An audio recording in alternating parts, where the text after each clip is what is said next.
Welcome to Exploring the Mystical Side of Life with your host, Linda Lang. Hi, this is Linda Lang from ThoughtChange.com. We are exploring the mystical side of life again today. I'm here with Penelope Jean Hayes, who is an author and the founder of the Viral Energy Institute. Welcome, Penelope. Thank you for having me, Linda. So first of all, what is viral energy? Yes, viral energy is the contagious nature of energy in social interactions and the environments all around us. So the simplest way to think of this is a smile is infectious. Laughter is contagious. So it's the light energy, but it's also the heavy energy that's contagious. So the heavy energy, really there's just light energy. And then there's what clouds and pollutes the light, all of those toxins in our life, all of those energies that are low vibrating energies. And those are the heavy energies.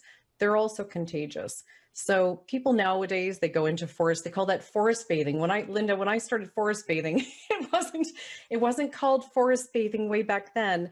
But when I discovered viral energy, it was intuitively, and that was because I meditated every day in the forest. I would just sit there with nature for hours on end, just meditating, contemplating, and sometimes I'd get ideas and I would write them down.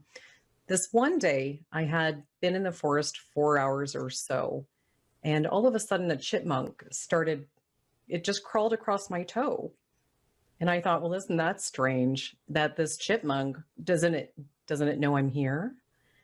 And then it happened again. And there were some deer at a distance, fairly close, but they just didn't seem bothered by me.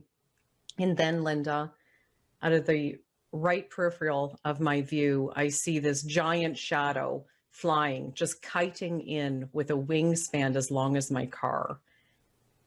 And this giant owl sat right in front of me on a branch. So I'm sitting on a cliff. This branch was right in front of my eye vision. This owl was within feet of me, and it just sat there for, it could have been 20 minutes, these long, glorious minutes of sharing energy with this owl. But I was conscious of the fact that something had shifted, the energy had shifted. And this owl knew I was there, but wasn't bothered by me. My energy had become homeostasis with the energy around me. And that's when I wrote Viral Energy. I wrote the concept on paper that day, which later became the book, The Magic of Viral Energy. And for those who are watching on your webcast, I'm just going to hold up that cover. The magic of viral energy is that all energy is contagious. All energy is viral energy. It's a really neat thing. So we've heard a lot about law of attraction, but we haven't heard that in addition to attracting, there's also a passive experience. And energy also works by osmosis, which is this passive experience of just marinating in a certain energy vibration, and you take it on. So you need to be mindful of what you're marinating in. So what you surround yourself with, the news, other things going on, how much of that you want to marinate in to mitigate those things in your life, but to also know that you're an energy being and you're contagious to other people. So it goes both ways. And that's viral energy. I think those of us who are empaths or have an awareness, I actually think everyone is an empath because I agree. We're all affected by energy. Just some of us are conscious of it. But I think those of us who are conscious of it, especially even in heavy energy, like you say, negative energy, if you're in a room with someone who's very angry, you can feel that pulse of energy come off of them. This is what your institute is studying, not just the negative, but also the light, how you can inspire and uplift others as well. Right. So it's a mindfulness. So we know that emotions are something that you can take on somebody's emotion, but viral energy is actually different than emotions.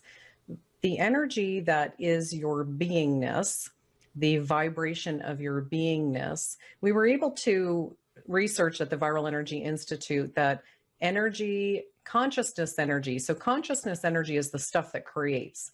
And consciousness energy can be filtered into 7 layers.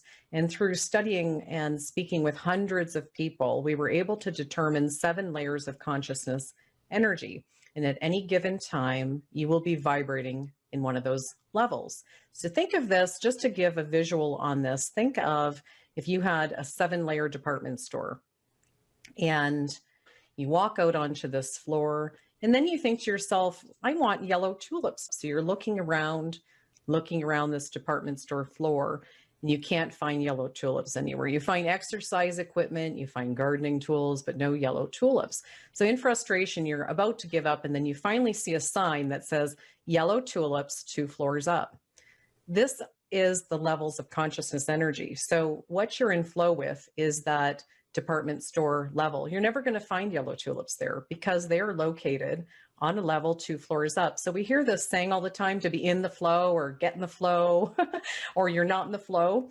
This is what those flows are. So as hard as you try, if you are vibrating, if your internal beingness, the presence of your energy vibration is vibrating in a place, in a flow where you're not in flow with all of the things that you would like to experience and be, well, then you might want to start getting mindful of how you're vibrating.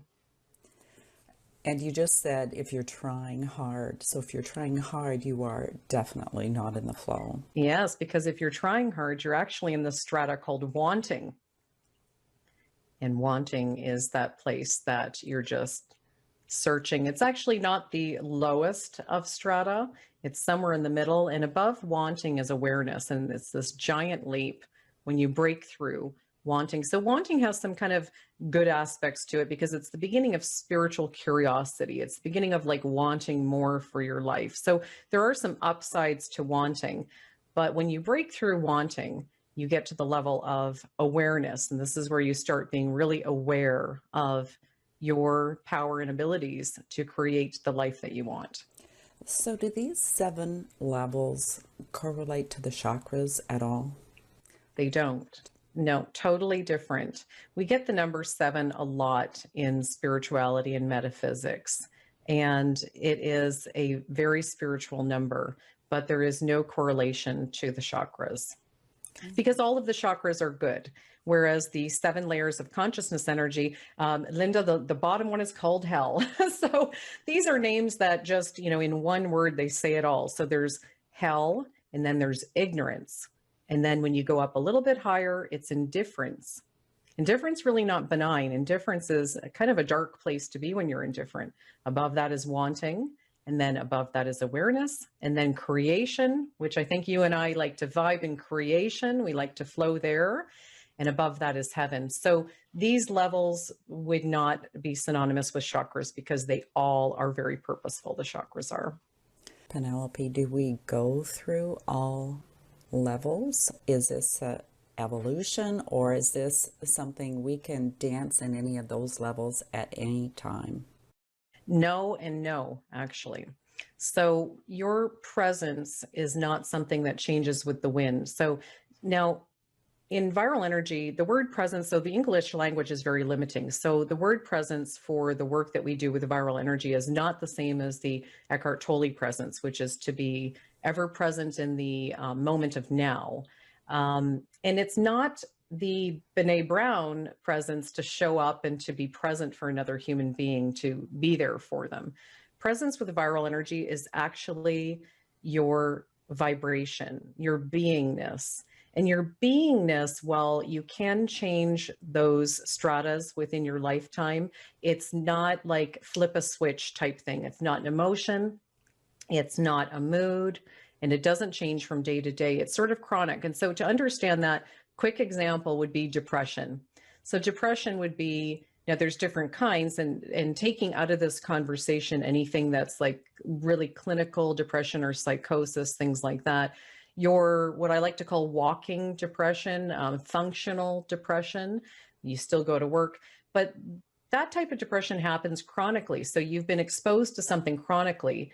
And now after many months or many years, most likely, now you're experiencing true depression, not just a bad mood or sadness today. And I had depression, and I've studied depression. And so I can say from firsthand experience, it doesn't happen overnight, but it happens slowly. So this slow drip of what you're marinating in, all of those heavy energies, those disappointments, broken relationships, years of that can take a person from just a bad mood or a bad week to actual depression, and the kind of depression that maybe they're still going to work and they're still functioning.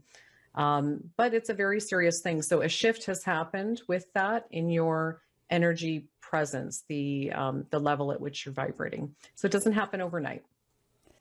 We all have our own aura, our own presence, our own energy, but we are part of a collective. How does our own energy interact and affect and be affected by the energy of the consciousness, let's say, of humanity?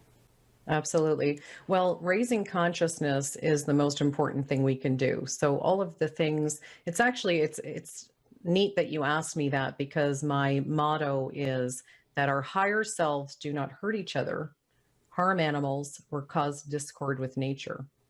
So our higher selves are operating from a place, and that's what the owl experienced with me that day in the forest, right? So I had synchronized, my energy presence had synchronized with nature, which is vibrating perfectly. So in those moments, in those fleeting moments in the forest, I was not a threat. I was operating from higher self, and the owl sensed that. The owl sensed my vibration was incapable of causing harm in those moments. You go back into your life, that is a shift also. But it was this really magical moment. So raising consciousness is the most important thing that we can do in terms of our, we always hear that we're all connected. We're connected to the whole. We're connected to the universal intelligence, the universal energy.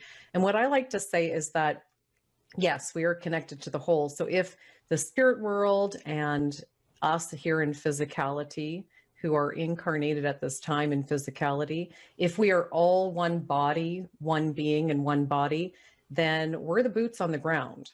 That's what part of that body we are. So we got to do the work. So that's our part in the collective. The spirit world's not going to swoop in and fix everything. They do give us messages, and, they're talking to us all the time. The question is, are we listening? But they're not going to exactly swoop in and fix everything. So we have to take action.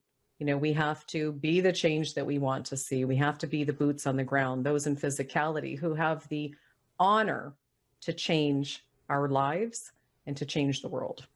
You went into the forest and you synchronized your energy with the forest.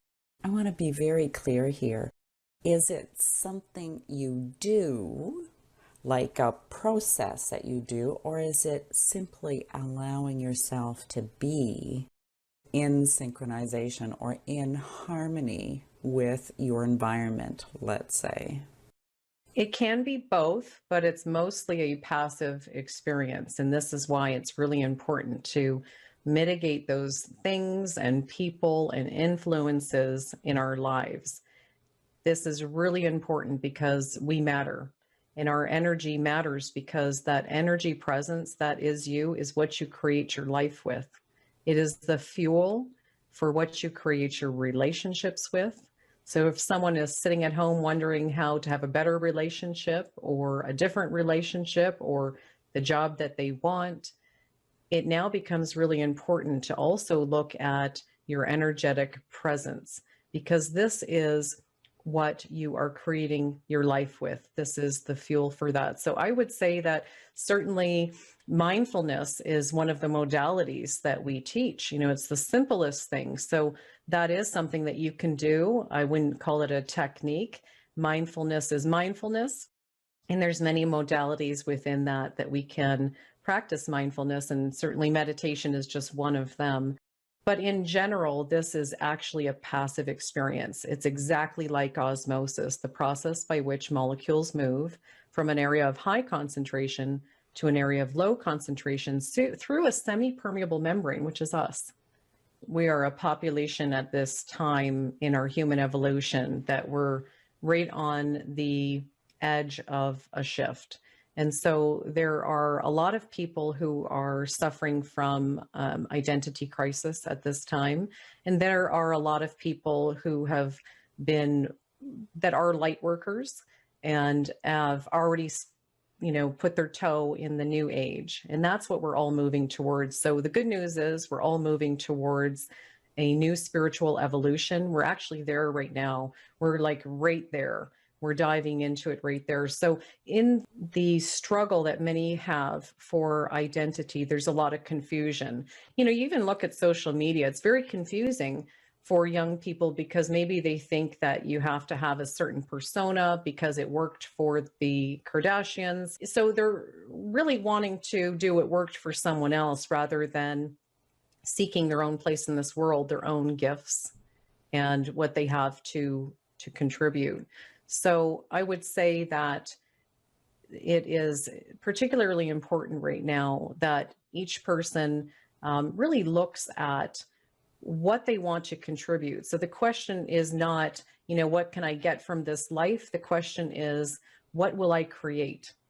What will I create? I got a fortune cookie one day many years ago, and the fortune inside said that your life is not about surviving, it is about creating.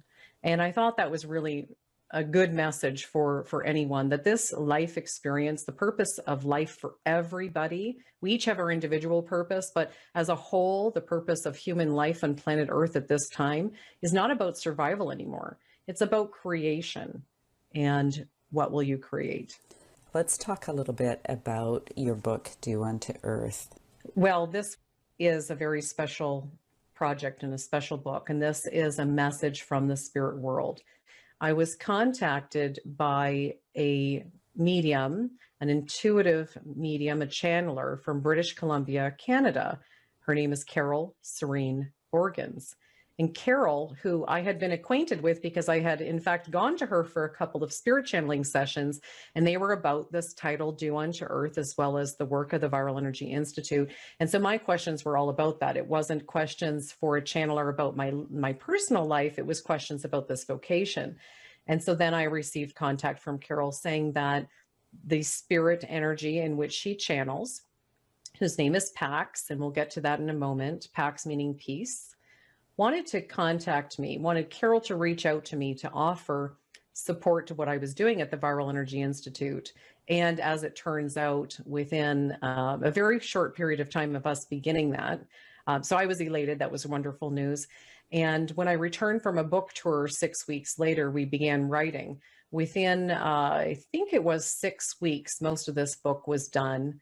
And within a couple of months from starting, this beautiful book was written, and that's a result of channeling. So the message in Do Unto Earth is environmental healing, number one. So it was taking the viral energy message of contagious energy from a personal and interpersonal role to its implications and application on the global scale. And that is, for one thing, one of the things we study at the Institute is something called global viral contemplation. And that is many people en masse coming together in meditation, or you can call that contemplation, and putting your thought energy out into the world for environmental repair, for the wellness of Mother Earth, for unity on Earth. So that's how it began, but it became so much more. My background is as a journalist, so I just started asking questions, and Pax just let me go anywhere with it. And so it was just so much fun. And we have so much information on environmental repair, and not a litany of problems, but this is how you fix it. Stuff like I've never heard before, hemp cellulose to replace plastic. These are game changers for our planet. And it's not just environmental. It's not. Topics in this book. I mean, you're talking about Area 51. Oh, that was a juicy one, Linda. So, we're all inquiring minds in the work that we do. I would imagine that you're also a very inquiring mind, given the work that you do.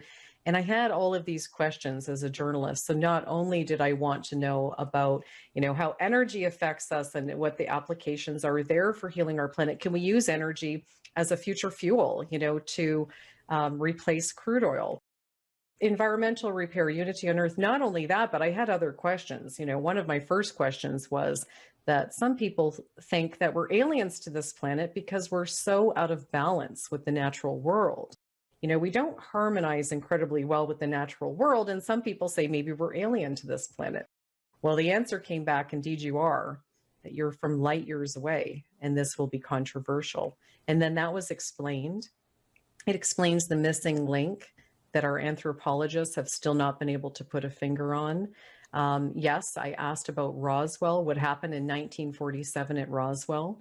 And PAC says that there were actually 8 craft that day that came to Roswell, and that the US government shot one down to steal its technology and reverse engineer, and that one being survived for a period of time and later died of their injuries. So there's just so much information. And at first, Linda, I thought I was being like a little naughty asking because, we're supposed to be talking about the environment. And no, I mean, PAX just let me go anywhere with it. And he said that it will be through our curiosities that the other information will reach the population. That perhaps if this was just a book about the environment, it might be a little wah wah, a little, it might be perceived that it wouldn't be quite as interesting as it is. Curiosity is a fantastic quality to embrace for anything. I love it. Yeah, it's a very interesting book for sure. Is there a particular message that you'd really like to leave our listeners with? Sure. First, want to say that in Do Unto Earth, it was a message for everyone. This is actually a message from the spirit world to the population of planet Earth. So it is a love letter to you, to everyone. And it is just full of these solutions. But one of the main things that Pax, who by the way introduces himself as the God being, we are one with the universe, not the universe alone.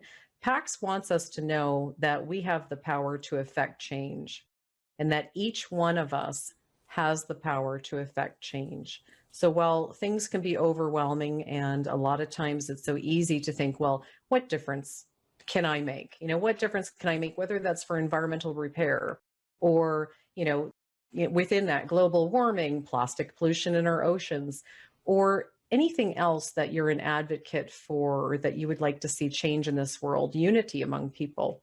It can seem so overwhelming, but the truth is, the reality is that we are creators, and that each one of us does have the power to begin to make that change. And one person can inspire a movement, and one person can also contribute their thought energy to global viral contemplation, this healing for Mother Earth. So regardless of how much money you have, or how old you are, or how healthy you are, you can think, you can contribute consciousness in a positive light energy way to the collective. It's the butterfly effect. How do you recommend people start adapting their responsibility as part of the whole? To start, it's about raising consciousness. And from that place of our higher self consciousness, we are incapable of causing discord. So all of it starts from consciousness. Now, consciousness is something that sometimes, you might just think it's like this word out there, overused a lot of times in circles. So what really is consciousness? Well, consciousness it starts with our intention. So if you're looking to, well, how can I raise consciousness in a tangible way? Look to your intentions, because intentions are this foundational thing that maybe you could say you stand for this, or this is where your heart is. This is what's important to your heart. Intention will produce thoughts. Thoughts are energy formations that will result in actions. And it goes like that. It's a domino effect. So I would say, review your intentions and decide what's important to you at the heart level. And we can use our emotions too as a barometer. Certainly. I mean, emotions can also steer us wrong sometimes, because they are, they're flighty. They can come and go. They could be hormonal. We can experience something that you're wondering, why do I feel this way? Well, it could just be hormones. But yes, as a barometer, it is one of those ways. And you could also go internally. This is even deeper. You can just pause for a minute. And I do this all the time and say, like, how does this feel? Like, does this feel good? Does this feel right? How does this feel to me? Because feelings, stronger than emotions, but very similar in our, colloquial verbiage of the English language. But how something felt is a resonance that will stick with us. And it does have the power to trigger deep memory. I do that too all the time, Penelope. In fact, I'll even sit and ask my unconscious to show me what peace feels like, or harmony, or joy, or whatever, as Beautiful. a way of connecting and raising that vibration. Feelings and emotions are different. Most people maybe don't take the time to become self-aware and pay attention to how things feel because they get wrapped up in their emotions. But You are so right. It's a touching post, isn't it? So to stop and say, like, how does this feel? This business venture that I want to get into, like, how does it feel to stop? Or this path, this fork in the road, whatever that is, however small or large, to stop and to say, like, how does this feel to my soul, to my higher self? Does it feel good? Does it feel something ominous about it? And to start trusting those feelings, because the more we do that, the more we trust in our feelings and exercise from that place, the more we will be developing those gifts, those six senses that we have, those intuitive gifts that we all have. And many are just lying dormant and not used. So we can stretch it like a muscle. wonderful advice for everyone. I hope that you take that to heart and know that no matter how you're being in the present moment, it does contribute to the whole. So thank you, Penelope. How can people Thank you. connect with you? Yes. Our books, there are 11 books now with the Pax Wisdom series. They're at paxwisdom.com, P-A-X wisdom.com. And actually my own, the viral energy message on paxwisdom.com, it links to my own website, which is just penelopejeanhayes.com. And there's also the Viral Energy Institute.com. But the simplest way is just to go to paxwisdom.com and everything is linked there. Wonderful. Thank you so much for being my guest this week. Thank you. And thank you for listening to this week's edition of Exploring the Mystical Side of Life. We hope you enjoyed it. Please give us some love, like, share, comment, and make sure you subscribe for future podcasts. You'll find all of our conversations on YouTube, on Apple Podcasts, and at thoughtchange.com. Come and visit me at thoughtchange.com and learn what energy medicine can do for you. That's it for today. Bye for now.